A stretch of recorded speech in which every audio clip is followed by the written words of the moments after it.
ఆయనది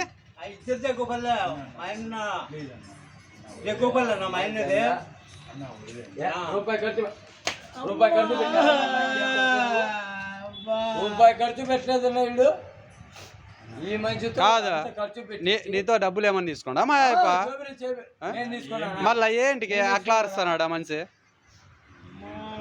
నేనే ఇప్పుడు ఒక 50 రూపాయలు ఖర్చు పెట్టి తెచ్చినానా లేదా?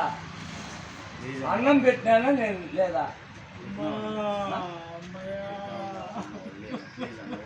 నా తప్ప ఊడి పెడితే లంజా కొడుకు అమ్మ పువ్వులో అన్నమాట. ఈ మంచిని ఆడ సీసీ కెమెరా కింద తీసుకొచ్చిన సెల్లు తీసుకుంటాడు, డబ్బులు తీసుకుంటాడు లంజా కొడుకు. అమ్మ పువ్వులో అన్నమాట కేసులు నా మడ్డ బాయ్ చచ్చిపోతే రాత్రిలే 3 నెలలే తెలిసిచ్చా. సెల్లు దిగుంచుకుంటాడు, డబ్బులు దిగుంచుకుంటాడు. మంచిదే. అడుగు తీసుకున్నాను, నువ్వే అడుగప్ప స్వామి. 1 రూపాయి